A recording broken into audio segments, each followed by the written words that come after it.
There are 5 words that can shatter a throne room into silence, and she spoke them without hesitation.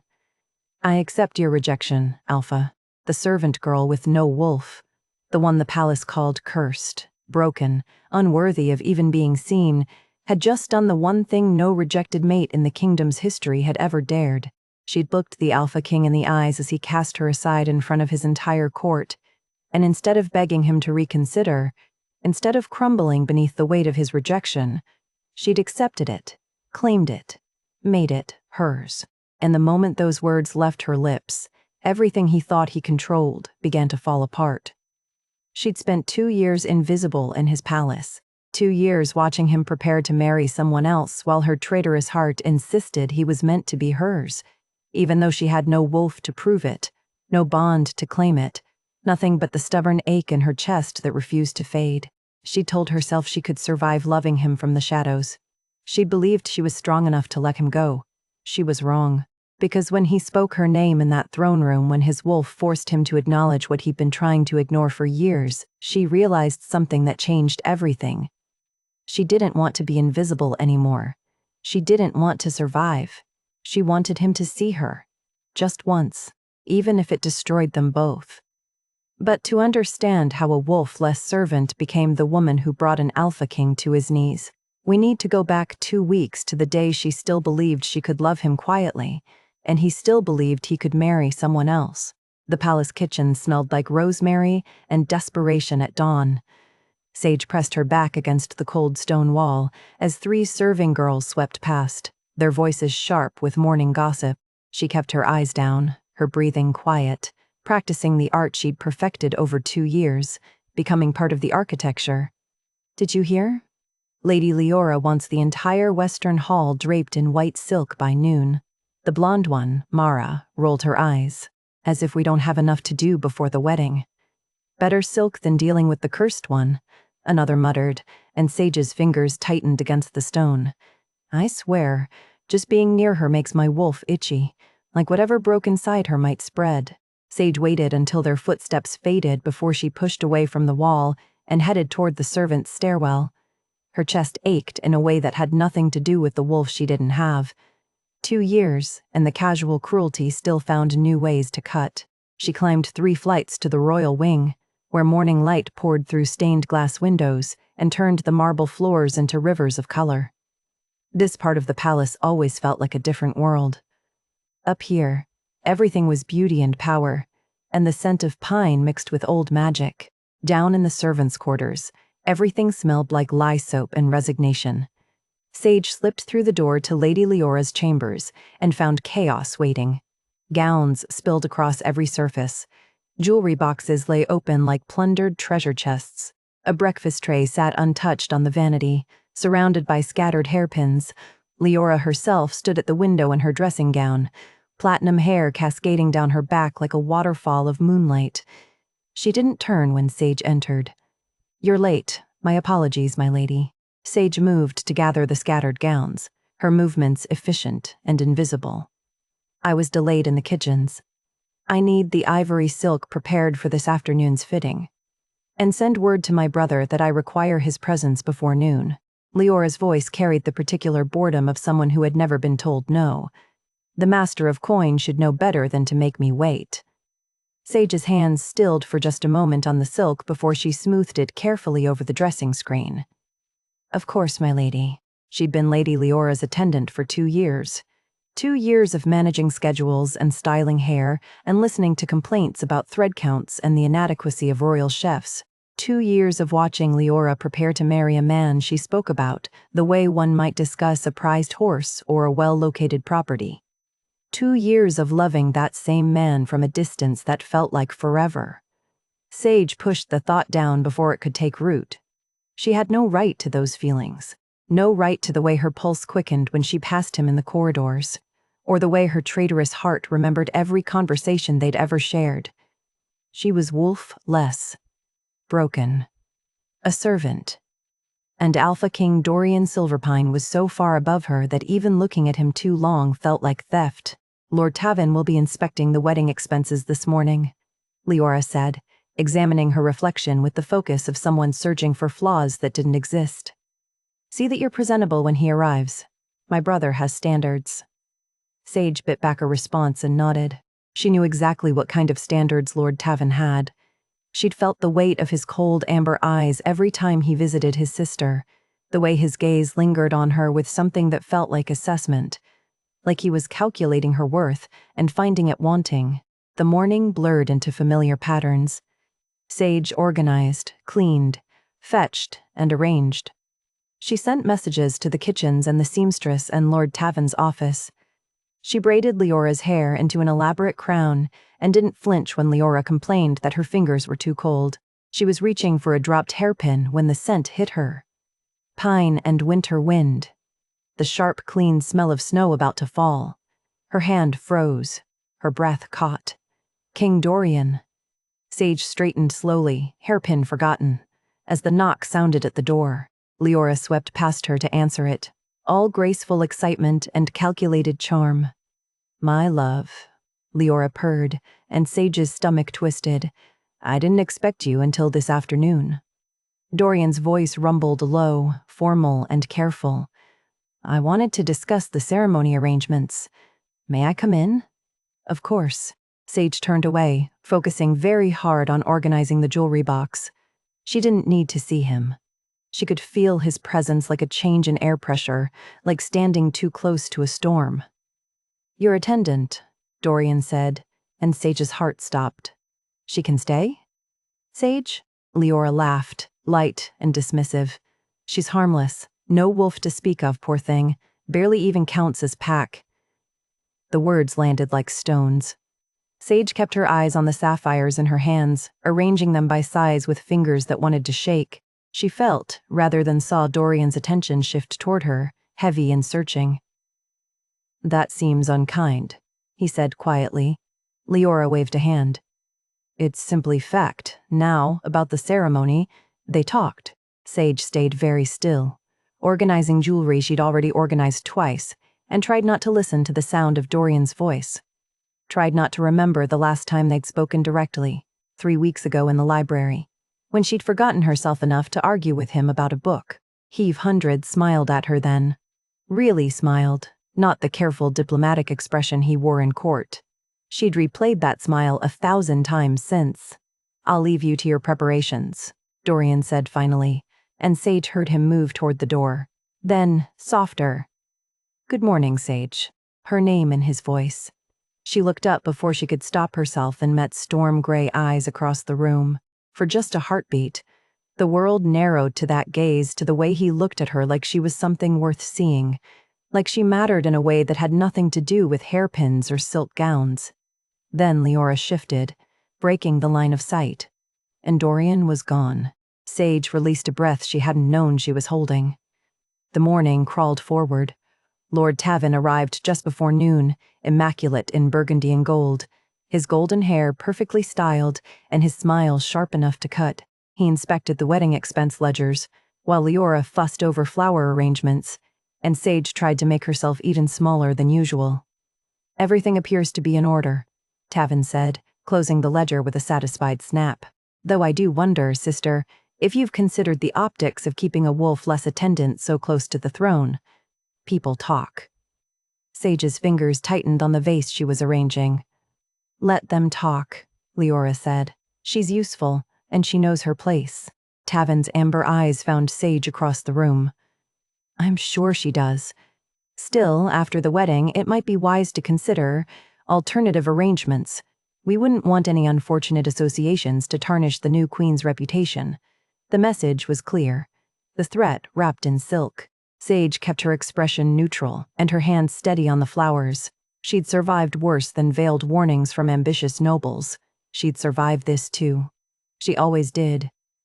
The afternoon faded into evening. Sage completed her tasks in silence, delivered messages, and finally retreated to her small room in the servants' wing as the palace settled into twilight. She should have been exhausted. Instead, she felt restless, her skin too tight and her thoughts too loud. She found herself walking. The palace library was empty at this hour, all shadows and leather-bound silence. Sage slipped inside and breathed in the familiar smell of old paper and possibility. This was the one place where she could almost forget what she was, where books didn't care if she had a wolf or a title or anything except curiosity. She was reaching for a volume on ancient pack law when she heard footsteps behind her. "I thought I might find you here." Sage spun, book clutched to her chest. King Dorian stood in the doorway, still dressed in his formal council attire, but with his jacket discarded and his sleeves rolled to his elbows. He looked tired. Human. The careful mask he wore in court had slipped just enough to show the man underneath. "Your Majesty," Sage managed, dropping into a curtsy that felt clumsy and wrong. "I didn't mean to intrude. I'll leave. Don't." He moved into the room, and Sage's heart hammered against her ribs. "Please. I came here to escape the wedding planning, not to chase away the only person in this palace who reads for pleasure instead of politics." She shouldn't have smiled. She did anyway. "The border treaties are riveting, I'm sure." His mouth quirked. "Riveting isn't the word I'd choose." He moved closer, scanning the shelves with genuine interest. "What are you reading?" Sage held up the book. "Pack law. Specifically the old rites and traditions that most kingdoms have forgotten." "Find anything interesting?" She hesitated. This was dangerous territory standing here in the half-dark, with a man who would marry someone else in 2 weeks, talking about books like they were friends instead of king and servant. But she couldn't make herself leave.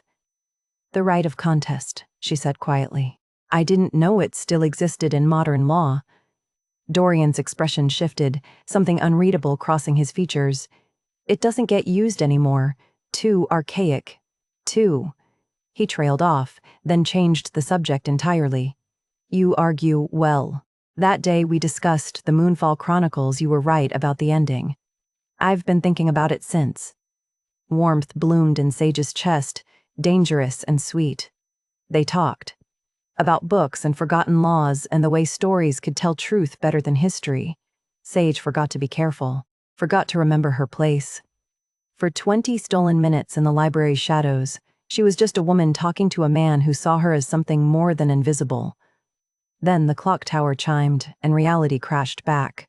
"I should go," Sage said, stepping back. The distance between them felt like miles and inches all at once. "Lady Leora will need Sage." Her name again, and she made the mistake of meeting his eyes. "Do you ever wish things were different?" The question hung in the air between them, heavy with everything they couldn't say. "Every day," she whispered, then turned and fled before her heart could betray her any further. She made it halfway down the corridor before she heard the voices. Leora's laugh, bright and cold, drifting from an open doorway. "Really, Tavin, you worry too much. The king is perfectly manageable. A few smiles, some well-placed flattery, and he'll do exactly as I need." Sage pressed against the wall, pulse racing. "And after the wedding?" That was Tavin, smooth and calculating, when he expects a loving wife instead of a business partner. "Then I'll manage that too. Men are simple creatures, brother. Give them something pretty to look at and keep their kingdom running smoothly, and they're content to let smarter people make the real decisions." Silence, then Tavin's low chuckle. "You'll make a formidable queen. The first, I'll make a wealthy one, and you'll be right there beside me, controlling the coin and the council. The Ashmore family will finally have the power Father always wanted." Their footsteps faded. Sage stood frozen in the empty hallway, her hands trembling and her heart aching with a truth she had no right to know and no power to change. Leora would destroy him, would take his kingdom and his trust and use them both for her family's gain, would stand beside him wearing a crown and a smile, while slowly hollowing out everything he was trying to build. And there was nothing Sage could do about it. She was just a servant. Wolfless. Invisible. Nothing at all. The throne room smelled like incense and anticipation when Sage arrived the next morning. She slipped through the servants' entrance just after dawn, joining the line of attendants pressed against the back wall. The grand chamber was already filling with nobility in their finest silks and furs, council members in formal robes, guards in polished armor that caught the light from 100 candles.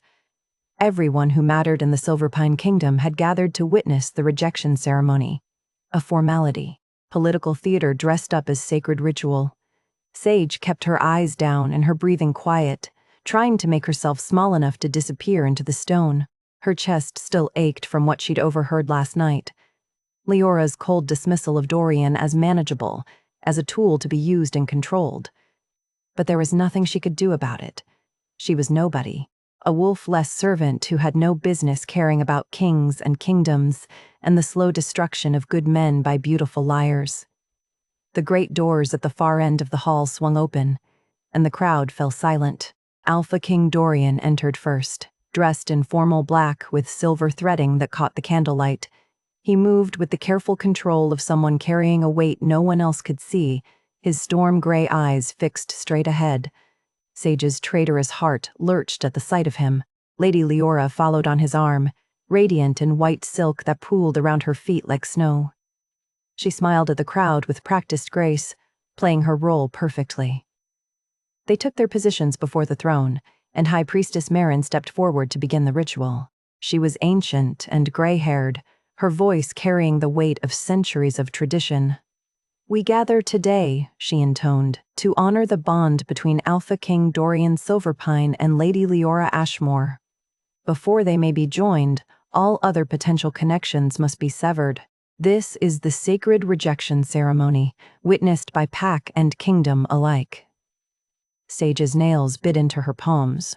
She'd read about this ritual in that book on pack law, an archaic formality where the alpha publicly rejected any other possible mates to prove his commitment to his chosen bride. It almost never meant anything.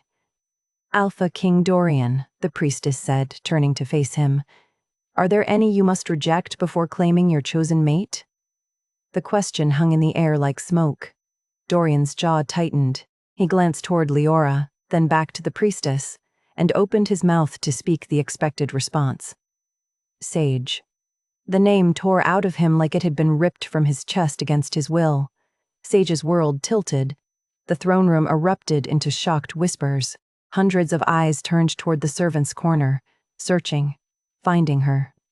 Sage stood frozen, her fingers locked on the stone wall behind her, as every noble in the kingdom stared at the wolf-less girl who had somehow been named by their king. Leora went pale, then red, fury flashing across her perfect features. Lord Tavin's amber eyes narrowed with something that looked like calculation beneath his practiced concern.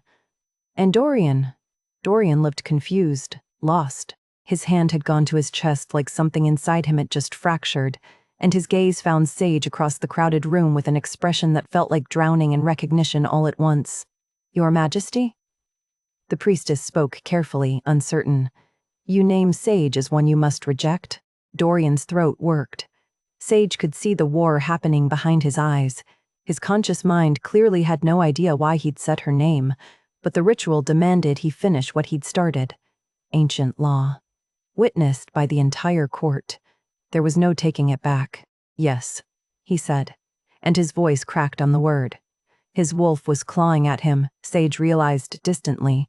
She could see it in the way his shoulders tensed, the way his eyes flashed with something wild and desperate. His wolf had forced the truth out, and now his human mind had to deal with the consequences.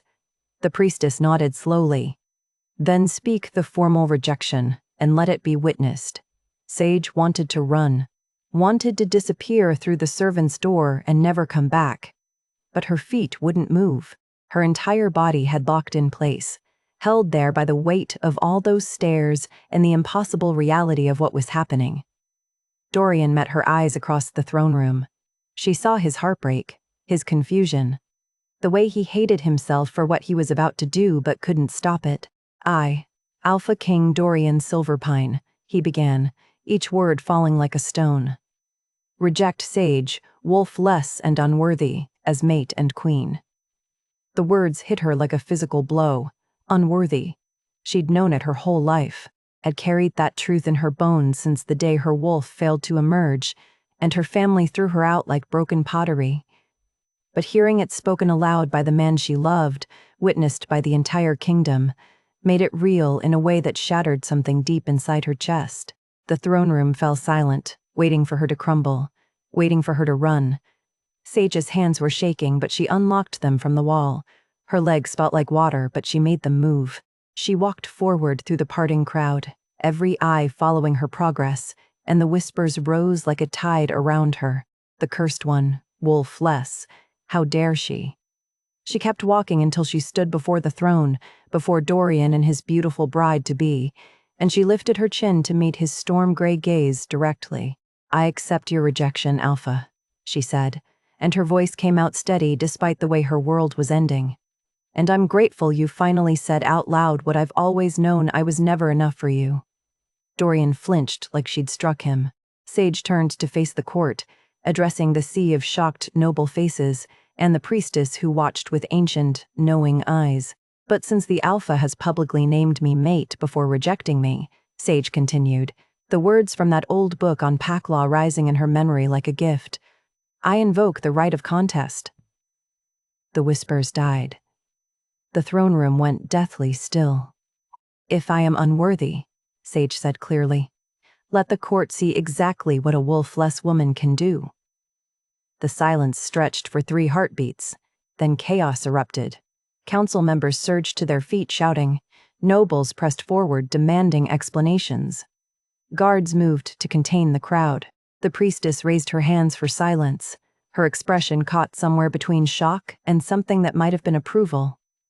"The right of contest," she said slowly, "has not been invoked in this kingdom for over a century, but it remains in our laws," Sage said, holding her ground even as her knees threatened to give out. "Does it not?" The priestess inclined her head. "It does." Lord Taven stepped forward, his charming smile in place but his eyes cold. "Surely, High Priestess, we cannot allow such an outdated tradition to disrupt the stability of the kingdom. The girl is wolf-less. She has no standing to make such a claim." "The law makes no exception for wolf-less shifters," the priestess said, and something in her tone suggested she didn't particularly like Taven. "The right of contest may be invoked by any mate who has been publicly named and then rejected. Sage has that right." Leora finally found her voice, stepping forward with fury radiating from every line of her perfect body. "This is ridiculous. I am the king's chosen bride. I will not be challenged by a servant." Sage turned to face her directly. "Then refuse the challenge. Walk away. Prove you're afraid to let the kingdom see what you're really worth beyond your family's gold." Leora's eyes blazed. The crowd held its breath. "3 trials," Leora said, her voice sharp as broken glass. "Mind, body, and heart. And when you lose, when you're humiliated before the entire kingdom, you'll leave this palace and never return. Those are my terms." "I accept," Sage said. The priestess looked between them, then at Dorian, who stood frozen like a man watching his world collapse. "Alpha King, do you consent to this trial? The law requires your acknowledgement." Dorian's gaze found Sage, and she saw the moment understanding crashed over him. He'd rejected her publicly, broken whatever bond his wolf had recognized, and now she'd just challenged his bride to trials she had no hope of winning. She had no wolf, no training, no protection, and he'd just handed her a death sentence wrapped in ancient law. His voice failed. He tried again. "The law is clear. I consent." The priestess nodded. "Then let it be witnessed. The right of contest has been invoked. 3 trials shall determine worthiness. The first trial begins tomorrow at dawn." She raised her hands, and the formal ritual energy that had filled the room dissipated like smoke. The crowd erupted again, nobles shouting questions and accusations, council members arguing, guards trying to restore order. Sage stood in the center of the chaos, her heart hammering and her hands still shaking, and met Dorian's eyes one more time. He looked devastated. She turned and walked away before the tears could fall, before anyone could see how completely terrified she was of what she'd just done. Behind her, she heard Leora's voice, cold and sharp. 3 trials. And then we'll see what happens to servants who forget their place.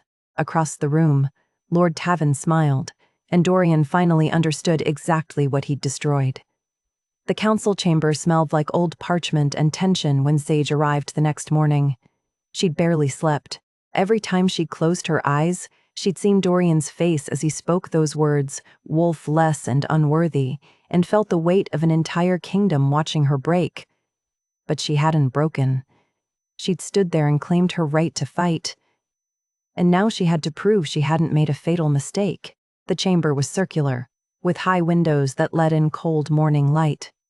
5 council members sat in carved chairs arranged in a semicircle, their expressions ranging from curiosity to open disapproval. The rest of the court filled benches along the walls. Nobles in their finest silks come to watch the spectacle. Sage took her place on one side of the chamber floor. Leora stood opposite her, radiant in ice blue that matched her eyes, every inch the perfect noblewoman. She looked calm, confident, like she'd already won. Dorian sat in the king's chair at the head of the council, his face carefully neutral. But Sage could see the tension in his shoulders, the way his hands gripped the armrests like he was holding himself in place through sheer will. High Priestess Marin stepped forward, her gray robes rustling. The first trial tests the mind, the wisdom to lead, the compassion to serve, and the intelligence to navigate the complexities of ruling a kingdom. Both candidates will be presented with the same scenario. Each will propose a solution. The council will judge. She gestured to the eldest council member, a silver-haired man named Aldrich, who looked at Sage like she was something unfortunate he'd found on his shoe. The Northern Ridge Pack and the West March Wolves have been allies for 3 generations, Aldrich said, his voice formal and cold. But a recent territorial dispute has arisen. Both packs claim ownership of the Silver Pass Valley, which controls the only viable trade route between our kingdom and the eastern provinces. The valley has been neutral ground for decades, but crop failures have made both packs desperate for the farmland. They've asked the crown to arbitrate. Military action would destroy our alliance with both packs. Inaction would lead to civil war. What is your solution, Lady Leora? Leora stepped forward with practiced grace. She'd probably been coached all night by her brother, Sage realized. This was political strategy, the kind of thing noble daughters were raised to navigate. The solution is clear, Leora said smoothly. The crown purchases the valley from both packs, compensating them generously for their claims. We then assign stewardship to whichever pack can demonstrate greater military strength and political stability. This rewards competence and ensures the valley is well defended. The weaker pack receives financial support to develop alternative resources. Several council members nodded approvingly. And if neither pack can afford to lose the valley, another council member asked, if money alone doesn't solve the hunger, then they should have managed their resources better, Leora said with a small, dismissive shrug. The crown cannot save those who fail to save themselves. The words landed like stones in still water. Sage's fingers curled at her sides. She thought of the servants' quarters, of people working themselves to exhaustion for scraps while nobles complained about thread counts, of children going hungry while the court feasted. Sage, Marin said quietly, your solution? Every eye in the chamber turned to her. Sage stepped forward, her heart hammering against her ribs. She had no formal education in governance, no training in diplomacy, just 2 years of listening invisibly while nobles made decisions that affected people they never bothered to see. The valley shouldn't belong to either pack, she said. It should belong to both. Murmurs rippled through the crowd. Explain, Aldrich said sharply. Sage took a breath and let the idea that had formed during her sleepless night take shape in words. Create a joint stewardship. Divide the farmland equally, with representatives from both packs forming a shared council to manage resources and resolve disputes. The trade route remains neutral ground, accessible to both, with toll revenues split evenly. Each pack contributes labor to maintain the roads and infrastructure, ensuring both have investment in the valley's success. That's idealistic nonsense, Leora cut in. You expect rival packs to simply cooperate? To trust each other with their survival? I expect desperate people to choose cooperation over starvation, Sage said, meeting her gaze steadily. And I expect the crown to facilitate that cooperation rather than forcing them into competition. Assign a crown mediator to oversee the shared council for the first 5 years. Provide seed funding for irrigation projects that benefit both territories. Make their success interdependent, so they have to support each other to thrive. The chamber had gone very quiet. And if they refused to cooperate? Aldrich asked. But his tone had shifted. He was listening now, actually considering her answer. Then the Crown intervenes with the military force Lady Leora suggested, Sage said. But we try peace first. We give them a chance to solve their own problems with our support, rather than forcing a solution that breeds resentment. She could feel Dorian's gaze on her like a physical weight. She didn't look at him. Couldn't. The proposal shows merit, one of the younger council members said slowly. It addresses both immediate need and long-term stability. It shows weakness, another countered. Shared governance dilutes authority. It shows wisdom, Marin said quietly, and something in her tone silenced the debate. Lady Leora's solution is traditional and efficient, but Sage's solution builds lasting peace rather than temporary compliance. I believe we have our answer. 3 council members raised their hands in support of Sage's proposal. 2 abstained, their expressions conflicted. Leora's face went white with fury. The first trial goes to Sage, Marin declared. The chamber erupted into noise, half the nobles arguing, half whispering, all of them staring at the wolf-less servant who had just outmaneuvered a high-born lady in political strategy. Sage's knees wanted to give out. She'd won. Against every expectation, she'd actually won. Then Lord Tavin stood from his seat near the back, his charming smile in place. If I may, High Priestess, I have a question for the candidates. Marin frowned. The trial has concluded, Lord Tavin. A simple clarification. His amber eyes found Sage with predatory focus. Sage's proposal relies heavily on understanding bloodline law and territory rights. I wonder if she could explain the legal precedent for joint pack stewardship, specifically, which historical ruling allows for shared sovereignty without formal mate bonds between pack alphas. Silence crashed over the chamber. It was a trap. Sage could see it in Tavin's satisfied expression, in the way several council members leaned forward with renewed interest. He'd found the weak point in her answer, the legal framework she hadn't explicitly addressed, because she'd been focused on practical solutions rather than precedent. Most nobles spent years studying pack law. Sage had learned what she knew from stolen hours in the library and years of invisible listening. But she'd learned well. The Moonshade Accord of 1847, she said clearly, pulling the memory from a book she'd read 6 months ago.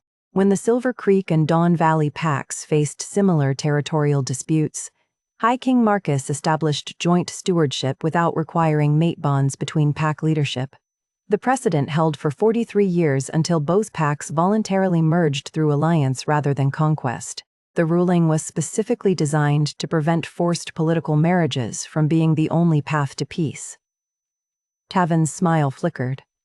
The accord also established the framework for crown mediators in inter-pack disputes, Sage continued, gaining confidence as the details fell into place, which is why my proposal to assign crown oversight isn't idealistic. It's literally written into our legal code. We've just forgotten to use it. Aldrich made a noise that might have been approval. 2 more council members exchanged glances that looked almost impressed. Thank you for the clarification, Lord Tavin, Marin said dryly. Your question has only strengthened Sage's position. Is there anything else? Tavin sat down, his charming mask back in place, but Sage saw the calculation in his eyes. She'd survived his first attempt at sabotage. He wouldn't make the next one so obvious. The first trial is concluded, Marin announced. The second trial will be held tomorrow at dawn in the Wildwood. Both candidates should prepare accordingly. The crowd began to disperse. Nobles clustered in groups, whispering. Council members gathered to debate what they'd just witnessed. Leora swept from the chamber without a word, her fury radiating like heat. Sage stood frozen in place, trying to process what had just happened. Sage. Dorian's voice, low and rough, made her spine straighten. She turned to find him approaching, alone, the careful neutrality of his expression cracking at the edges. Storm gray eyes searched her face like he was trying to memorize her features. That was. He stopped, seemed to struggle for words. I didn't know you understood pack law that deeply. You didn't know a lot of things about me, Sage said quietly. You never asked. The words landed like an accusation. They were meant to. Dorian flinched. I'm asking now. Can we talk, privately? Every instinct screamed at her to say yes, to follow him somewhere quiet and listen to whatever explanation he wanted to offer, to let herself hope that maybe number. I have to prepare for tomorrow's trial, Sage said, taking a step back. The one where your former bride will try to kill me in a forest while I have no wolf to defend myself. I should probably focus on surviving that. Sage, please, congratulations on your council's wisdom, Your Majesty. The formal title felt like a wall between them, solid and necessary. I hope you found the trial entertaining. She turned and walked away before the tears could start, before she could see the devastation in his eyes and let it change her mind. Behind her, she heard him exhale a sound like something breaking. She didn't look back. Across the chamber, Lord Taven watched her retreat with cold calculation in his amber eyes. Then he slipped through a side door, heading deeper into the palace. In his private study 10 minutes later, he met his sister. Leora paced like a caged wolf, her perfect composure shattered. She made me look like a fool, Leora hissed. She made herself look dangerous, Taven corrected smoothly. Which is why we need to handle this before the second trial. The forest is unpredictable. Accidents happen. What are you planning? Taven's smile was sharp as broken glass. Leave that to me, sister. You just focus on looking devastated when they find her body. High in the king's tower, Dorian stood at his window and stared down at the courtyard below, watching Sage's small figure disappear into the servants' wing. His wolf was tearing him apart from the inside. Every instinct screamed to go after her, to claim her, to protect her from whatever was coming. But he'd rejected her. Broken whatever bond his wolf recognized before he'd even understood it existed. And now she was walking into a trial that could kill her, and there was nothing he could do to stop it. Nothing except watch the woman his wolf insisted was mate, prove herself worthy of a crown he'd already told her she could never wear. The wildwood smelled like damp earth and danger at dawn.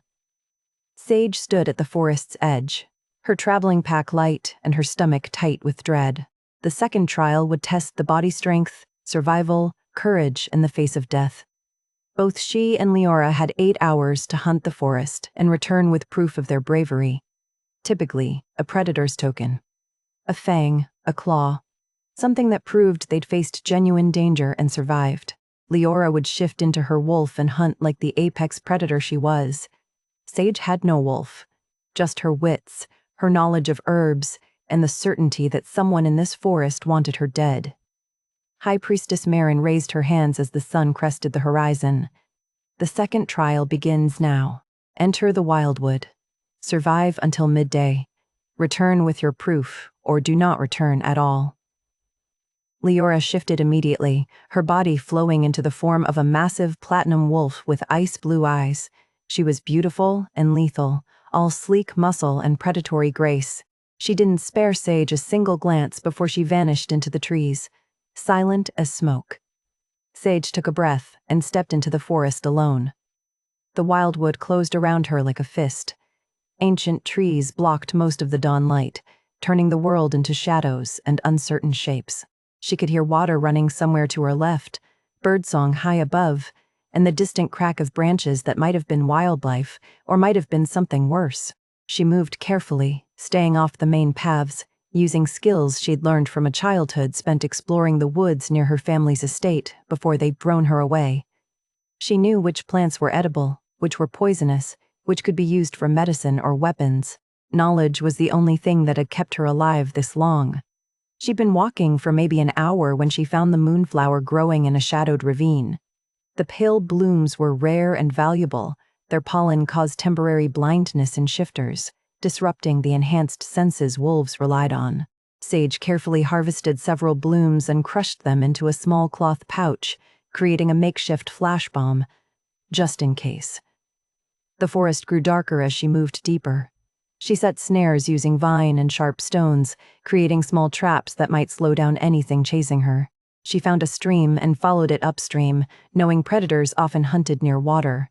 That was where she found the shadow cat tracks. Massive paw prints pressed into the mud, each one as wide as her hand. Shadow cats were the deadliest predators in the wildwood, solitary, vicious, and fast enough to take down full-grown wolves.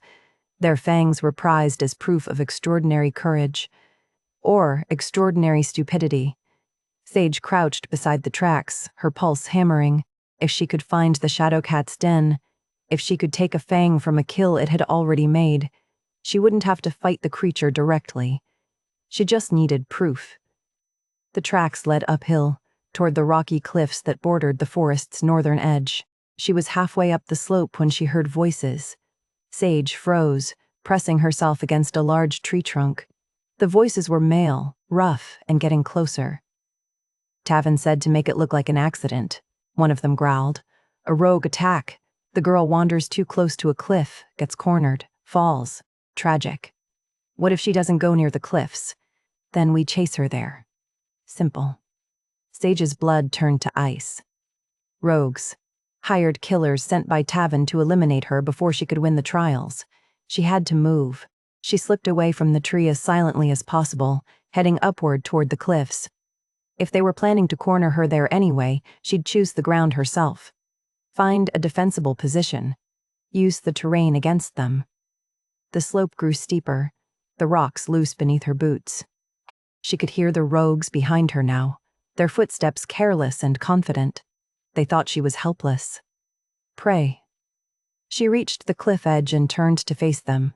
3 men emerged from the trees, all of them bigger and stronger than her, all wearing the feral grins of hunters who'd already won. Their eyes glowed amber with their wolves riding close to the surface. "Nowhere left to run, little servant," the largest one said. "Nothing personal, just business." Sage pulled the moonflower pouch from her pack. "You're right, it is personal." She threw the pouch at their feet and crushed it with a rock. The pollen exploded in a cloud of pale dust. The rogues howled, clawing at their eyes as the blindness hit them. Sage didn't wait. She ran along the cliff edge, using their disorientation to slip past them. But the largest rogue was faster than she'd expected. He caught her arm, yanking her back toward the drop. Sage twisted, using his own momentum against him, and he stumbled. His grip loosened just enough for her to break free, but she lost her footing on the loose rocks. She went down hard, sliding toward the cliff's edge. Her fingers found purchase on a tree root jutting from the stone. She clung there, legs dangling over empty air, arms screaming with the effort of holding her own weight. Below her, she heard a sound that made her blood freeze. A low, rumbling growl. She looked down and saw it. A shadow cat den carved into the cliff face about 10 feet below her, and the massive black cat watching her with eyes like molten gold. Its mouth was stained with fresh blood from a recent kill. Bones littered the den floor, including a skull with one pristine fang still attached. The rogues had recovered and were stumbling toward her, still half blind but furious. Sage made a decision. She let go. She dropped into the den, hitting the ground in a roll that knocked the air from her lungs. The shadow cat snarled and lunged. Sage grabbed the skull and ripped the fang free, then threw herself sideways as the cat's claws raked the air where her head had been. She scrambled out of the den's back exit, a narrow gap in the rocks, and ran. Behind her, the shadow cat roared. Behind that, the rogues screamed as they discovered what they'd chased her into. Sage didn't look back. She ran through the forest with her prize clutched in her bleeding hand, her body screaming, her lungs burning. She ran until she found the stream again and followed it back toward the forest's edge. She stumbled out of the wildwood at noon exactly, covered in dirt and blood and scratches, holding the shadow cat's fang like a sword. The crowd that had gathered gasped. Leora was already there, pristine and beautiful in her human form, holding the pelt of a forest wolf she'd killed. She stared at Sage with something like shock. High Priestess Marin stepped forward, her eyes widening as she saw what Sage carried. A shadow cat fang. From the living beast? From its den, Sage managed, her voice hoarse, while it was very much alive. That's impossible, Leora said flatly. You're lying. The scratches on her arms say otherwise, Marin said quietly. Shadowcat claws leave a distinctive mark, as does their courage. She turned to the council. The second trial goes to Sage. The crowd erupted. Sage's legs finally gave out. She sank to her knees, the fangs slipping from her fingers, and the world started to blur at the edges. She was dimly aware of someone running toward her, strong arms lifting her. The scent of pine and winter wind that meant safety even when safety should have been impossible. Dorian, I've got you, he said, his voice rough and desperate. I've got you. You're not supposed to interfere, Sage mumbled against his chest. The trial's over. You won. His arms tightened around her. And I'm done watching you almost die while I stand at a distance. He carried her toward the palace, and she was too exhausted to protest, too exhausted to care that the entire court was watching their king carry a servant like she was something precious instead of broken. She closed her eyes and let herself have this one moment of being held. Just this once. Across the clearing, Lord Tavin watched the king carry Sage away, and his expression went cold as winter. At the forest's edge, Dorian refused to let anyone else touch her. He carried her all the way to the healer's wing himself, his wolf howling inside his chest. Mine, mate, ours. And for the first time since the rejection ceremony, he didn't try to silence it. Moonlight turned the healer's wing silver when Sage woke. Her body ached in 100 different places. The scratches on her arms burned beneath fresh bandages. Her muscles screamed from the Shadowcat den, from running, from surviving what should have killed her. But she was alive. And she wasn't alone. Dorian sat in a chair beside her bed, his elbows on his knees, his head in his hands.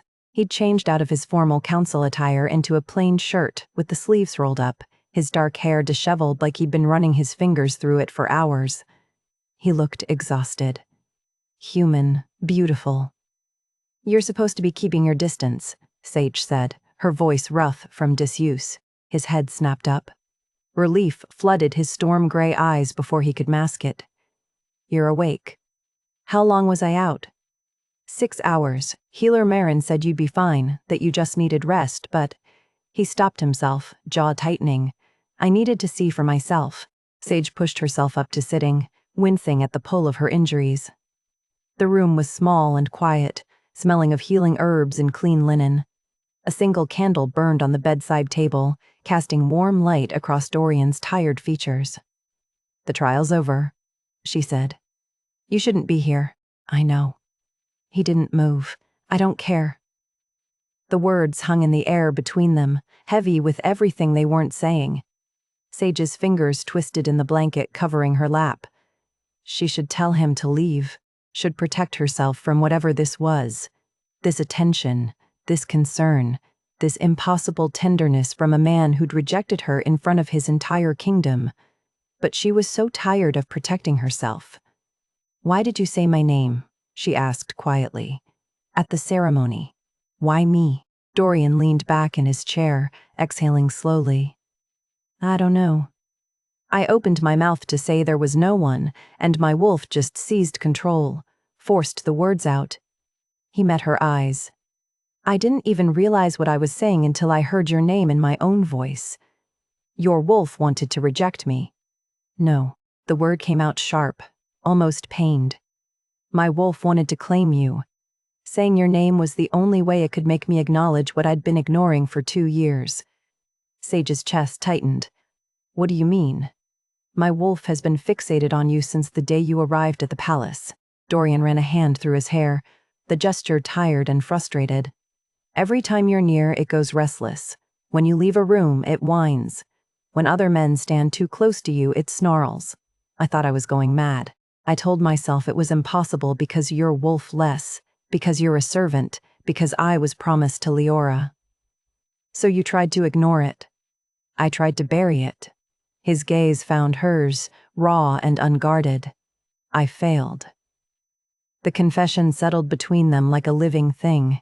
Sage's hands trembled beneath the blanket. She wanted to be angry at him for the rejection, for the 2 years of pretending she didn't exist, for making her love him from the shadows. But all she felt was the terrible, dangerous flutter of hope. "It doesn't matter," she made herself say. "I'm still wolfless. I'm still broken in every way that counts in your world." "You're not broken." Dorian leaned forward, and the intensity in his expression made her breath catch. "You survived the wildwood without a wolf. You outsmarted trained killers and walked into a shadowcat's den and came out alive. You're the strongest person I've ever met, and I've been too much of a coward to see it." "Dorian, why did you invoke the right of contest?" he asked. "You could have walked away, left the palace, started over somewhere I'd never hurt you again. Why did you stay and fight?" The question pierced something deep in Sage's chest. She looked down at her bandaged hands, at the proof of survival written across her skin, and decided she was done lying.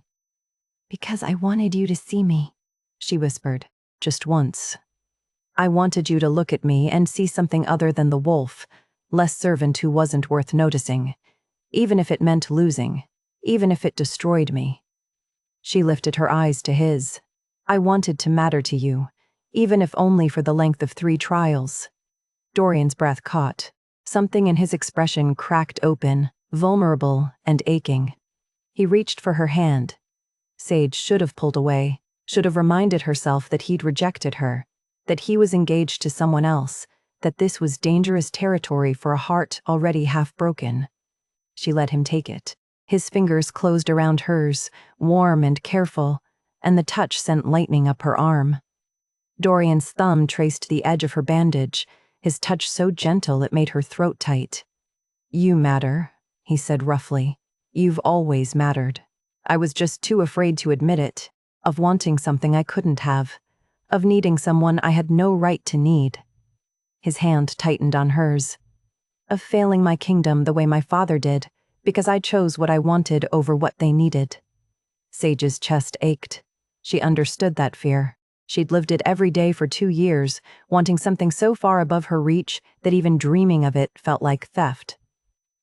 "What do you want?" she asked. Dorian's gaze dropped to their joined hands, then slowly lifted to her face. The look in his eyes made the air between them feel thin and electric. "You," he said simply. "I want you." The world narrowed to just that, his hand around hers, his admission hanging in the candlelit quiet, the impossible reality that maybe she wasn't the only one who'd been dying from this longing. Sage opened her mouth to respond, her heart hammering against her ribs, when the door opened. Healer Marin stepped inside, her gray-streaked hair pulled back in a practical bun, her expression shifting from professional to knowingly amused when she saw them. "Your Majesty, I was wondering when you'd finally leave." Dorian released Sage's hand and stood, the connection breaking like a snapped thread. The loss of his touch felt like cold water. "I was just checking on her condition," he said, formal mask sliding back into place. "Of course you were." Marin moved to Sage's bedside, checking her bandages with practiced efficiency. "She needs rest, not royal visits, even well-intentioned ones." Dorian's jaw tightened, but he nodded. He looked at Sage one more time, and the heat in his gaze promised this conversation wasn't over. "Rest. Win tomorrow's trial. We'll talk after." He laughed before she could respond. Marin hummed knowingly as she adjusted Sage's pillows. "That man hasn't looked at Lady Leora once the way he just looked at you." Sage's face heated. "It doesn't matter. The kingdom needs Leora's gold. The kingdom needs a lot of things," Marin said quietly. "Gold isn't always the most important one." She left Sage alone with moonlight and questions, and the ghost of Dorian's touch still warming her palm. Across the palace, Dorian walked the empty corridors with his wolf clawing at his insides. "MAT," it howled. Or S. Claim. He'd meant every word he'd said to Sage, but meaning them and being able to act on them were 2 different things. His kingdom was drowning in debt. The marriage to Leora was the only thing keeping his people from starvation. His duty was clear. His heart had other ideas. He was so lost in thought that he almost didn't notice Lord Tavin stepping out of the shadows near his study. "Your Majesty," Tavin said smoothly, his charming smile in place. "Burning midnight oil? Something like that." Dorian moved to pass him, but Tavin fell into step beside him. I heard about the second trial. Remarkable, really, that Sage survived. The wildwood can be so dangerous. There was something in Tavin's tone that made Dorian's wolf bristle, particularly for someone without a wolf to protect them. Dorian stopped walking. What are you implying? Nothing at all. I'm simply concerned about the optics. Tavin's amber eyes were cool and calculating. The court is already whispering. If Sage wins the third trial, if you're forced to choose between her and the kingdom's financial stability, speak plainly, Tavin. The people will never accept a wolf-less queen. You know this. Tavin's voice was gentle, reasonable. There are rumors that wolf-less shifters weaken pack bonds, that their condition is contagious. Whether or not those rumors are true is irrelevant. The perception exists. If you marry Sage, you'll lose the support of your council, your nobility, and eventually your crown. Those rumors are baseless superstition. Perhaps. But superstition shapes kingdoms as surely as gold. Tavin placed a hand on Dorian's shoulder with false sympathy. I know your wolf has chosen her. But your wolf isn't thinking about the 1,000 people who will starve without Leora's family's trade agreements. It isn't thinking about the political alliances that keep this kingdom safe. It's thinking like an animal, not a king. The words landed like poison in an open wound. Dorian shrugged off Tavin's hand. The third trial will decide the matter. And if Sage wins, then the law is clear. I marry her or forfeit my crown. Tavin's smile never wavered, but something cold flickered in his eyes. Let's hope it doesn't come to that, for everyone's sake. He bowed and disappeared back into the shadows, leaving Dorian standing alone in the empty corridor with a choice that felt like no choice at all. In his private study an hour later, Dorian sat before the fire and tried to ignore his wolf's howling. The accounting books lay open on his desk, proof of how desperate his kingdom truly was. Without Leora's gold, hundreds would suffer. But without Sage, he pressed his hands to his face and made a decision that tasted like ash. He would let the third trial proceed. He would follow the law, and if Sage won, he would let the kingdom make the choice his wolf could not reject her through council vote, through popular demand, through the same cruel machinery of power that had trapped him in this impossible position from the start. It was cowardice, but it was a king's cowardice, and that made it permissible, didn't it? The capital city square smelled like smoke and fear when the fire began. Sage stood with the gathered crowd, waiting for the third trial to start. The council had announced it would test the heart compassion, leadership, the ability to put others before oneself. She'd spent the morning wondering what that would mean, how she could possibly compete with a noblewoman who'd been trained from birth in the art of public service. She hadn't expected the entire merchant quarter to go up in flames. The fire started in a bakery on the eastern edge of the square, spreading with unnatural speed through buildings that should have been too far apart to catch. Within minutes, smoke billowed black and thick into the afternoon sky. People screamed and ran. Vendors abandoned their stalls. Guards tried to organize evacuation while the heat grew intense enough to feel from 50 feet away. High Priestess Marin stepped forward, her voice carrying over the chaos. The third trial is interrupted by crisis. The test of heart becomes this: who will lead when it matters most? Who will serve when lives hang in the balance? Leora stood frozen at the edge of the square, her ice-blue eyes wide with something that looked like calculation dressed up as concern. She made no move toward the flames. Sage didn't think. She ran.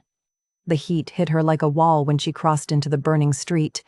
The air was thick and acrid, stinging her eyes and filling her lungs with ash. She could hear crying somewhere ahead, a child's voice, high and terrified, coming from a building already half consumed by fire. She pulled her scarf over her mouth and plunged into the smoke. The building's interior was a nightmare of heat and collapsing timber. Sage stayed low, following the sound of crying through rooms she couldn't see. Her eyes watered. Her skin felt like it was blistering from the heat radiating through the walls. She found the child in what used to be a storage room, a little girl, maybe 6 years old, huddled beneath a table while flames licked at the doorframe. The girl's eyes were wolf-bright with terror, her small body trembling. I've got you, Sage said, reaching for her. Hold on to me. Don't let go. The girl wrapped her arms around Sage's neck in a death grip. Sage lifted her, feeling the child's weight settle against her chest, and turned back toward where she thought the exit was. The ceiling groaned above them. Sage ran. She made it through the door just as the roof collapsed behind them, throwing debris and sparks into the air like deadly rain. The child screamed. Sage curled her body over the girl's, shielding her with her own flesh as burning wood rained down around them. Then she was stumbling out into the street, her lungs screaming, her arms locked around the child who'd stopped crying and started clinging with desperate, silent intensity. The crowd erupted in noise, cheering, shouting, surging forward. Sage sank to her knees on the cobblestones, coughing smoke and ash, and a woman with tears streaming down her face took the child from her arms. The mother. Safe. You saved her, the woman sobbed. You saved my daughter. Sage couldn't speak. Her throat was raw, her body shaking with adrenaline and exhaustion. She just nodded and tried to breathe. Strong hands lifted her to her feet. Sage looked up into Dorian's storm-gray eyes and saw something in them that made her chest ache. Fear transformed into relief. Terror turned to wonder, and beneath it all, a longing so fierce it took her breath away all over again. You ran into a burning building, he said, and his voice was rough with emotion he wasn't bothering to hide. You could have died. She was just a child. So are you. His hands tightened on her arms. Your tea. The third trial is concluded, High Priestess Marin announced, her voice cutting through the crowd's noise. Sage has demonstrated true leadership and selfless courage. Lady Leora chose safety over service. The trial goes to Sage. The crowd's cheers grew deafening. Across the square, Leora's face twisted with humiliation and rage. She turned on Sage with venom in her ice-blue eyes, her perfect composure finally shattering. This is absurd, Leora spat, loud enough for the entire square to hear. I will not be beaten by a defective servant who doesn't even have a wolf. I will not marry a king so desperate that he'd consider making her queen. The crowd's cheers faltered into shocked silence. The engagement is dissolved, Leora continued, her voice sharp as broken glass. I refuse to be part of this farce any longer. My family will withdraw our support from this pathetic kingdom, and you will all see what happens when you reject proper nobility in favor of cursed blood. She swept from the square, her attendants scrambling to follow, and the crowd began to turn on her with angry mutters and disgusted glares. Sage stood frozen in the center of it all, covered in ash and burns, her body still shaking. She'd won. All 3 trials. The rite of contest was complete. High Priestess Marin turned to Dorian, her expression grave and expectant. The entire crowd fell silent, waiting. Alpha King Dorian, Marin said formally. The rite of contest has concluded. Sage has proven herself worthy in mind, body, and heart. The engagement to Lady Leora is dissolved. According to ancient law, you must now claim Sage as your mate and future queen, or forfeit your crown. What is your choice? Dorian stood before the crowd, his people watching, his kingdom waiting. He looked at Sage with those storm-gray eyes, and she saw everything in his face, want and fear, and a longing that matched her own. But she also saw the hesitation. It was just a moment, just a heartbeat of uncertainty before he opened his mouth to speak. But Sage had spent 2 years learning to read him in glances and silences, and she knew that hesitation for what it was. Duty warring with desire, kingdom weighing against heart, and losing. She'd won the trials, but she hadn't won him. The realization cut deeper than any rejection ceremony, sharper than any spoken words, because this time she'd let herself hope. She'd let herself believe that maybe, just maybe, she could be enough. She'd been wrong. Sage turned and walked away before he could speak the words that would destroy her, before he could find some diplomatic way to choose his kingdom over her, to let the council decide, to delay and deflect until the choice was made by someone else. She'd given him the chance to see her. He'd looked away. The crowd's cheers turned to confused murmurs as she walked through them, her spine straight and her eyes burning with tears she refused to let fall. She heard Marin call after her, heard Dorian say her name in a voice that sounded broken, but she didn't stop. She'd survived fire and shadow cats and hired killers. She'd survive this too, even if it killed her. Behind her, Dorian stood in the center of the square with his hand still outstretched toward where she'd been, and finally understood what he'd just done. He'd rejected her twice now, once with words, once with silence. And this time, she wasn't going to give him the chance to do it again. Dorian's wolf tore free the moment Sage disappeared from sight. The shift happened in his chambers, violent and uncontrolled. Furniture splintered beneath claws he couldn't retract. His human consciousness flickered in and out as his wolf howled rage and grief, and a loss so profound it felt like dying. He'd rejected their mate, twice.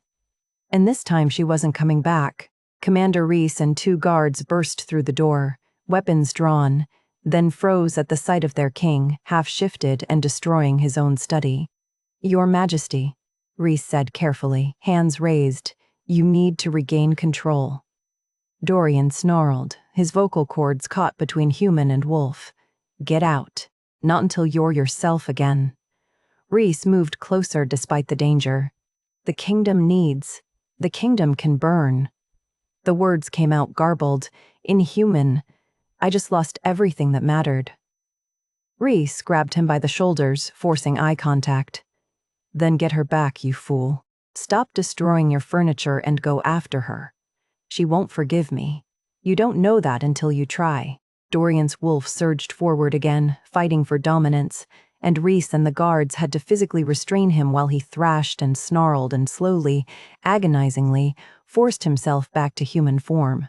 When he finally collapsed against the wall, breathing hard and covered in sweat, the room looked like a battlefield. "I'm a coward," Dorian said to the ruined chamber. "I had the chance to claim her, and I hesitated. What kind of alpha does that?" "The kind who's been carrying too much weight for too long," Reese said quietly.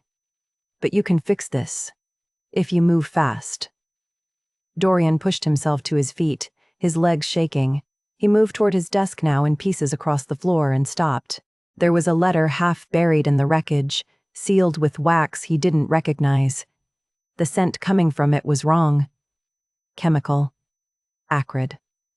"Reese, what is that smell?" His beta moved closer, inhaled, and his expression went dark. "Nightshade extract. Poison." They tore open the letter carefully. It was addressed to a name Dorian didn't recognize, but the contents made his blood run cold. Instructions for administering a slow-acting toxin. Payment arrangements. And at the bottom, a signature that made everything click into place. Lord Taven Ashmore. "Search his chambers," Dorian ordered. Now, what they found in Taven's private study was worse than poison. Embezzlement records showing years of theft from the royal treasury, the very funds Taven's family had supposedly been providing to save the kingdom. Falsified trade documents. And worst of all, propaganda pamphlets ready for distribution claiming that wolf-less shifters carried a contagious curse that weakened pack bonds and bloodlines. "He's been planning this for years," Reese said, reading through the documents with mounting horror. "The marriage to Leora was never about saving your kingdom. It was about controlling it. Through her, through you, through lies that would have made Sage's existence illegal." Dorian's hands shook as he read the final document, a contract with a hired assassin, payment pending the king's death, dated for 3 months after the royal wedding. Taven had planned to kill him once the marriage was secure, and Leora had legal claim to the crown. "Find him," Dorian said, his voice deathly quiet. "Arrest him. I want him in chains by dawn." But Taven was already gone. His chambers were empty, his belongings packed, and according to the stable master, he'd left with a group of 20 armed men an hour ago. The damage was done, but Taven had escaped before it could touch him. Dorian stood in the empty room and felt something inside him crystallize into certainty. The kingdom had been dying not because of his father's wars, but because of Taven's theft. The rumors about wolf-less shifters had been manufactured lies. And Sage, brave, brilliant Sage, had been right all along about Leora and her family. He'd almost chosen duty over the woman his wolf had been screaming was mate for 2 years. He'd almost made the worst mistake of his life. The stables smelled like hay and horse when Dorian arrived, his heart hammering against his ribs. He found Sage in the last stall, packing a worn traveling bag with the few possessions she owned. She didn't turn when he approached. "Go away, Dorian." "I can't." He stepped closer, and his wolf whined at how stiff her shoulders were, how carefully she kept her back to him. "I won't. You've made your choice. Twice. I'm done being rejected by you." "You were right." The words spilled out raw and desperate. "About Leora. About Taven. About everything. We found evidence in his chambers. He's been embezzling the treasury for years. The marriage was a trap. The rumors about wolf-less shifters were lies he created. He was going to kill me once the crown passed to Leora." Sage's hands stilled on her pack. "So you only came because I was useful?" "No." Dorian moved closer, close enough to see her hands trembling. "I came because I'm a coward who let fear make my choices instead of my heart. Because I stood in that square and hesitated when I should have fallen to my knees and begged you to give me a chance I didn't deserve. Because my wolf has been howling that you're mate since the day we met, and I was too afraid to listen. I can't give you a mate bond." Her voice cracked. "I don't have a wolf. You can't seal a claim. Your kingdom will never accept. Then I'll love you without one." The words hung in the air between them like a vow. Sage finally turned to face him, and Dorian saw tears streaming down her soot-stained cheeks. "You don't mean that." "I do." He took another step forward, then dropped to his knees in the hay at her feet. An alpha never knelt, never submitted, never exposed his throat to anyone except in absolute surrender. "I've spent my whole life trying to be the king my father wasn't. Trying to save a kingdom that was being destroyed from within by someone I trusted. Trying to do my duty even when it was killing me." He tilted his head back, baring his throat to her completely.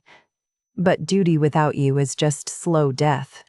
I don't want to be a king who chooses obligation over love. I want to be the man who chooses you. Every time. No hesitation, no fear." Sage's fingers went to her mouth, her hazel eyes wide and wet. "Dorian, I'm not asking you to forgive me. I'm not asking you to stay." His voice broke. "I'm begging you to let me prove that I see you, that I've always seen you, that you matter more than kingdoms or crowns or anything else in this world. Please, Sage, give me one more chance to choose you the way you deserve." The silence stretched for 3 heartbeats. Then Sage was on her knees in front of him, her hands cupping his face with a gentleness that made his chest ache. "You impossible, infuriating man," she whispered. "I should make you suffer. I should walk away and let you live with what you've done." "I know, but I can't." Her thumbs traced his cheekbones, wiping away tears he hadn't known he was crying. "Because I've loved you since the day I arrived in your kingdom, and apparently I'm as much of a fool as you are, Sage." She kissed him. The world narrowed to the warmth of her mouth on his, the taste of smoke and salt, and something sweet he couldn't name. Dorian's hands found her waist, pulling her closer, and she came willingly, pressing against him like she was trying to climb inside his skin. The kiss was tentative and desperate all at once. 2 years of longing poured into a single moment of connection that felt like coming home. When they finally broke apart, both breathing hard, Dorian rested his forehead against hers. "I love you," he said against her lips. "Wolf or no wolf, servant or queen, the first love you. I love you too." Sage's voice was thick with tears and laughter and relief. "Even though you're an idiot who almost ruined everything, I'll spend the rest of my life making it up to you." "You'd better." They stayed there in the hay, wrapped around each other, while the horses shifted in their stalls and the moon rose outside. Dorian's wolf finally went quiet inside his chest, not silent, but settled. Content. Like it had been waiting for this moment since the beginning, like it knew this was just the start. The palace bells rang warning at dawn, and Sage woke to the sound of steel meeting steel. She rolled out of the stable hay where she and Dorian had fallen asleep in each other's arms, her body immediately tense. Outside, shouts echoed through the courtyard. The clash of weapons, the howls of wolves in battle form. Dorian was already on his feet, his expression gone cold and sharp. Tavin. They ran. The courtyard was chaos. Rogues in mismatched armor flooded through the gates, fighting palace guards who'd been caught off guard by the attack. Corrupted guards. Ones who'd been on Tavin's payroll turned on their brothers. Blood stained the cobblestones. The air smelled like smoke and violence. "Get to safety," Dorian said, already shifting into command mode. "The healer's wing, no." Sage grabbed his arm. "I'm fighting with you. Sage, I didn't survive 3 trials to hide while you defend our kingdom alone." She met his eyes with steel in her own. "We do this together, or not at all." Dorian's jaw tightened, but he nodded. He knew better than to argue with her when she used that tone. They fought side by side through the courtyard. Dorian shifted into his massive dark wolf, all power and controlled fury, tearing through rogues with brutal efficiency. Sage stayed human, using strategy instead of strength. She set traps with rope and debris, created choke points that funneled enemies toward Dorian's claws, and used improvised weapons, broken chair legs, kitchen knives, anything she could find to protect his flanks. They moved like they'd been fighting together for years instead of minutes. Commander Reese appeared with reinforcements, loyal guards who pushed the rogues back toward the gates. The tide was turning. Victory was close. Then Sage saw Tavin. He stood at the entrance to the throne room, amber eyes locked on her with hatred so pure it felt like a physical blow. He wasn't in wolf form. Didn't need to be. The sword in his hand gleamed sharp and ready. "You?" he said, his charming mask completely shattered. "You've ruined everything." Sage stepped forward, putting herself between Tavin and the fight behind her. "Your schemes ruined themselves. You stole from the kingdom you claimed to save. You spread lies. You tried to have me killed. Because you're an abomination." Tavin's voice rose, cracking with fury. "Wolf-less shifters are a curse on pack bloodlines, a weakness that spreads like disease. I spent 20 years protecting my family from that truth. And you dare to stand there and prove me wrong?" Understanding crashed over Sage, your sister, the one you had exiled. She was 8 years old, and she didn't have a wolf. Tavin's knuckles went white on his sword hilt.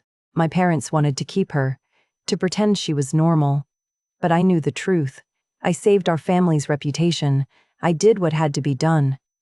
You destroyed a child to protect your pride. I protected our bloodline." He moved closer, sword raised. "And I will not let you undo 20 years of necessary cruelty by becoming queen. If the kingdom sees you succeed, they'll question everything. They'll want their wolf-less children back. They'll call me a monster." "You are a monster," Sage said quietly. Tavin lunged. Sage dodged, but barely. The sword whistled past her ribs, close enough that she felt the wind of its passing. She scrambled backward, reaching for anything she could use as a weapon. But Tavin was faster. Trained. Furious. He cornered her against the throne room wall, sword point at her throat. "You're incomplete," he hissed. "Broken. Worthless. Just like my sister was. Just like every wolf-less creature who pretends they deserve to live among real shifters." The words should have hurt, should have cut deeper than any blade. But Sage looked at this man who'd exiled his own sister, who'd stolen from a kingdom, who'd tried to murder her 3 times over, and felt something shift inside her chest. She wasn't broken. She'd never been broken. She'd just been waiting. "You're wrong," Sage said, and felt warmth flood through her veins like wildfire. "I'm not incomplete. I'm just finally ready." Her wolf surged forward. The shift happened in a heartbeat, bones reshaping, muscles reforming, her entire being transforming into something new and ancient all at once. Silver fur erupted across her skin. Her senses sharpened to impossible clarity. And inside her mind, a voice that had been silent her entire life finally spoke. "Worthy," her wolf said. "Always worthy. OURS." Sage stood on 4 legs for the first time in her life, and Tavin's face went white with shock. She was smaller than most wolves, built for speed rather than power, her silver coat gleaming in the dawn light. But she was whole, complete, everything she'd been told she could never be. Tavin swung his sword. Sage was faster. She dodged beneath the blade and caught his wrist in her jaws, biting down hard enough to make him scream and drop the weapon. Then she slammed her weight into his legs, bringing him to the ground. The fight was over in seconds. Sage stood over Tavin's prone form, her wolf's instincts screaming to finish it, to protect her pack from this threat. But she held back. She was more than her wolf's fury. She was herself human and wolf both, intelligence and instinct combined. She'd won. Behind her she heard running footsteps. Dorian's scent hit her newly heightened senses like a wave pine and winter wind and home. She turned to find him in human form, staring at her with wonder written across every line of his face. "Sage," he whispered. She shifted back to human. The transformation easier this time, like her body remembered how to move between forms. She stood before him naked and unashamed, silver light still clinging to her skin like residual magic. "My wolf was waiting," she said, her voice rough with emotion, waiting for me to believe I deserved her.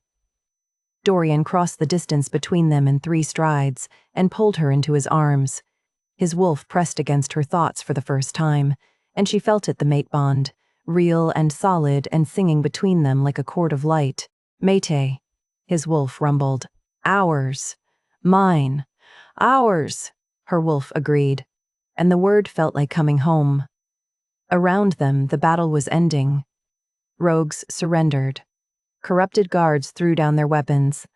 Commander Reese dragged Tavin to his feet and bound his hands behind his back. The coup had failed. Sage and Dorian stood together in the ruined throne room as dawn light poured through the broken windows, their wolves finally present and their bond finally complete, and the kingdom saw exactly what they'd been too blind to see before. A wolf less servant had become a silver wolf. A rejected mate had claimed her king. And everything everyone thought they knew about strength and worth had just been proven beautifully, irrevocably wrong. The palace gardens smelled like night-blooming jasmine and magic under the full moon. Sage stood at the garden's center. Her silver wolf settled peacefully inside her chest for the first time in her life, and watched the entire court assemble around her in a circle of witness. Torches burned at intervals along the stone paths. The moon hung fat and bright overhead, bathing everything in silver light that matched her newly emerged wolf's coat. Dorian stood across from her, dressed in formal black edged with silver thread, and his storm-gray eyes held hers with an intensity that made her breath catch. High Priestess Marin stepped forward, her gray robes rustling. "We gather under the full moon to witness a bonding ceremony. Alpha King Dorian Silverpine and Sage, no longer wolf-less, no longer servant, but equal and whole, stand before us to seal the mate bond that has always existed between them." The court murmured, but it was gentle now. Approving. Sage had fought for her place here, had proven herself in 3 trials and a battle for the kingdom itself, and the whispers that had once called her cursed now spoke of strength and worthiness earned. Marin turned to Dorian. "Alpha King, will you claim your mate?" Dorian didn't answer immediately. Instead, he crossed the space between them with measured steps, then did something that made the entire court gasp. He knelt. An alpha never knelt, never submitted, never offered himself as anything less than dominant and commanding. But Dorian knelt in the grass before Sage, tilted his head back to expose his throat completely, and spoke words that rang clear and true across the garden. "I will not claim Sage," he said. "I offer myself to her instead." Sage's wolf pressed against her thoughts, humming with approval and love. "Mate. Ours. Choose him." "I rejected you twice," Dorian continued, his voice rough with emotion he wasn't bothering to hide. "Once with words I'll regret for the rest of my life, and once with cowardly silence when I should have fallen at your feet and begged you to stay. I don't deserve your forgiveness. I don't deserve the gift of your bond. But I'm asking anyway, because my wolf has known since the beginning what my foolish human mind took too long to understand." He reached up and took her hand in his, and Sage felt the mate bond singing between them like a chord of light only they could see. "Sage," he said, and her name and his voice still made her knees weak. "Will you accept me as mate? Will you stand beside me not as servant or subject, but as equal and queen? Will you let me spend the rest of my life proving I see you, all of you, and that you were always, always enough?" Sage looked down at this man who had rejected her and found her again, who had hesitated and then chosen courage, who knelt before his entire kingdom and offered her the choice he should have given from the beginning. "Yes," she said simply. The court erupted in cheers, but Sage barely heard them. Dorian rose to his feet, his hands framing her face with a tenderness that made her chest ache, and when he leaned in to kiss her, the world narrowed to just the two of them and the bond that had been waiting for this moment since the day they met.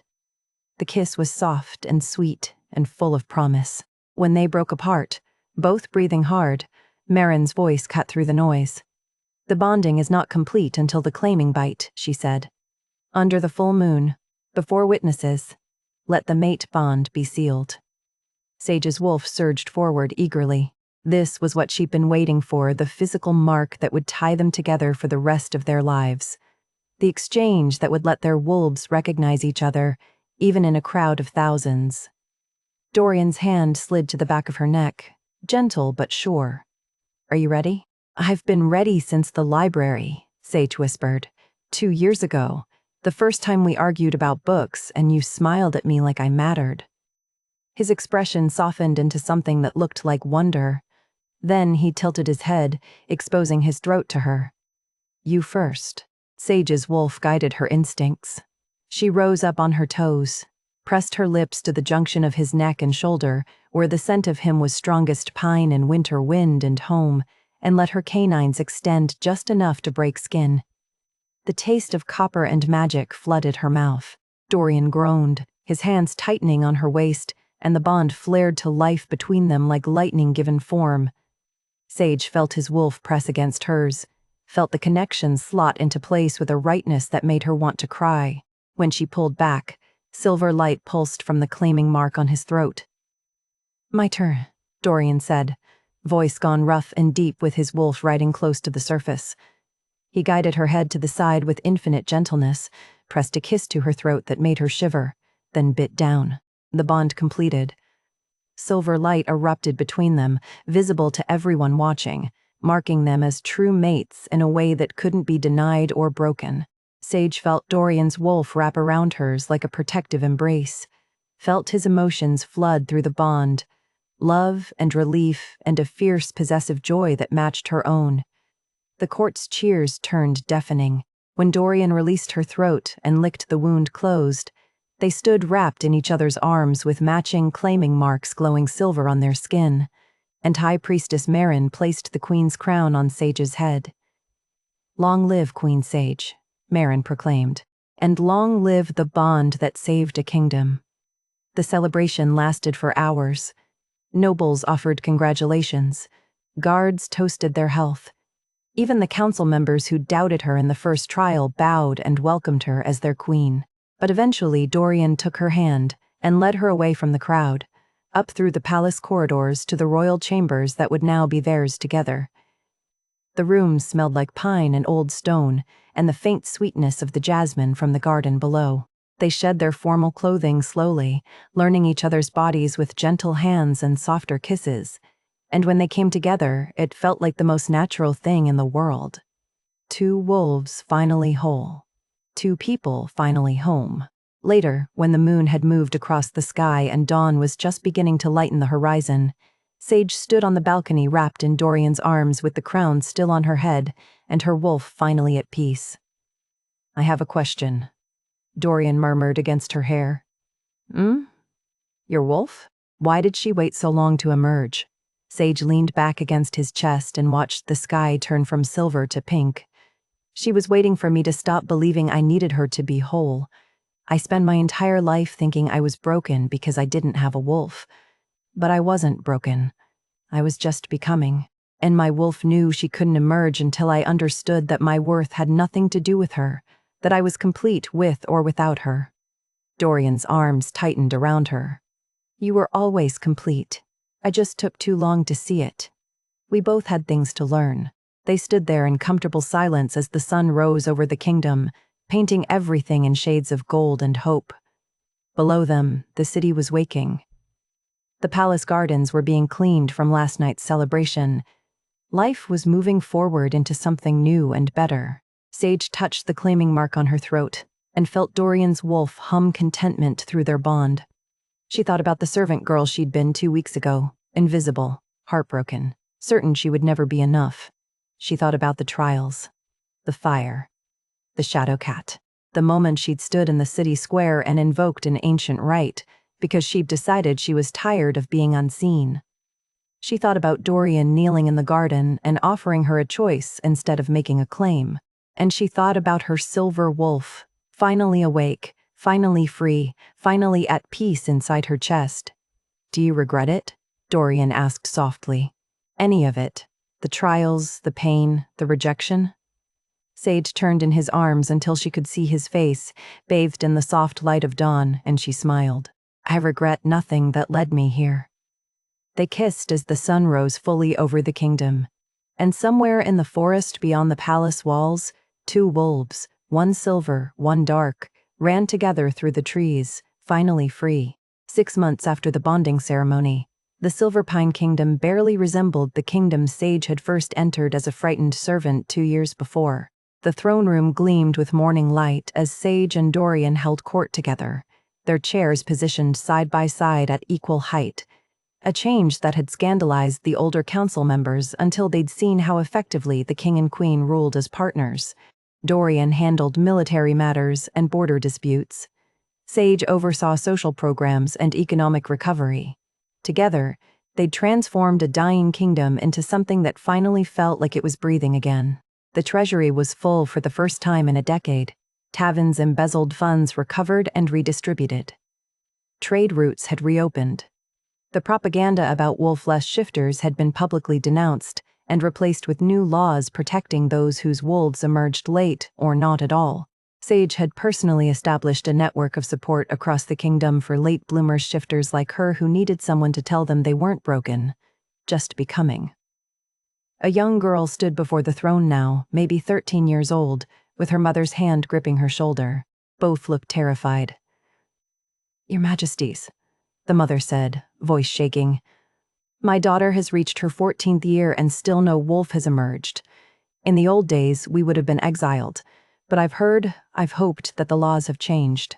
Sage rose from her throne and descended the steps, ignoring the surprised murmurs from watching nobles who still weren't used to their queen's informality. She knelt in front of the girl, meeting her frightened eyes with gentle understanding. "What's your name?" "Kira, Your Majesty." "Kira, I want to show you something." Sage closed her eyes and let her silver wolf rise to the surface. Not a full shift, just enough that her eyes glowed with inner light, and the outline of her wolf became visible like a shadow beneath her skin. "Do you see her?" The girl nodded, eyes wide. "My wolf didn't emerge until I was 23 years old," Sage said quietly. "For 23 years, everyone told me I was cursed, broken, unworthy of belonging to a pack. But they were wrong. My wolf was just waiting until I was ready to call her forward. Until I believed I deserved her." She took the girl's trembling hands in her own. "You are not broken, Kira. You're just becoming. And whether your wolf emerges tomorrow or in 10 years or never at all, you belong here. You are worthy. Do you understand?" The girl's eyes filled with tears. "Yes, Your Majesty." "Good." Sage stood and addressed the mother. "Kira is welcome to join our support network. We meet twice a week in the Eastern Wing. There are others like her like me who understand what she's going through." The mother's face crumpled with relief. Thank you, Your Majesty." After court adjourned, Sage found Dorian waiting for her in the palace gardens. The same gardens where they'd held their bonding ceremony 6 months ago, where jasmines still bloomed and the full moon would rise again tonight. They walked the familiar paths in comfortable silence until they reached the spot where Dorian had once knelt and offered himself instead of claiming her. "This is where everything changed," Dorian said, wrapping his arms around her from behind. Sage leaned back against his chest, one hand resting on her stomach where new life was just beginning to grow. Everything changed long before this. In the library, maybe, or the rejection ceremony, or the moment I decided I was tired of being invisible. "When were you going to tell me?" he asked, and she felt his smile against her hair. "About what?" "About the fact that you're carrying our child." Sage turned in his arms, surprised. "How did you know?" "I only confirmed it with Healer Marin this morning. I can smell the change in your scent. My wolf's been going protective and possessive for 3 days now." He placed his hand over hers on her stomach, his touch reverent and gentle. "A child. Our child. Are you happy?" "I'm terrified," he admitted, "and happier than I've ever been in my life." They stood there as the sun set and the moon began to rise, and Sage thought about the servant girl she'd been and the queen she the 500th become, about the trials and the fire, and the moment her dormant wolf had finally emerged in a blaze of silver fury. "Do you ever regret it?" Dorian asked. "Invoking the right of contest? Everything you went through?" Sage looked up at the man who'd rejected her twice and chosen her 1,000 times since, whose claiming mark matched hers in silver light, whose child was growing beneath her heart. "I regret nothing that led me here," she said. He kissed her under the rising moon, and somewhere in the forest beyond the palace walls, 2 wolves, one silver, one dark, ran together through the trees, finally free. Thank you so much for listening to Sage and Dorian's story. If you enjoyed this tale of a servant who became queen, the 500th, love to hear your thoughts in the comments below. More stories like this are waiting for you here on the channel and over on Spotify. Remember, worthiness is never given. It's claimed by those brave enough to fight for themselves. Until next time, sweet dreams and even sweeter stories.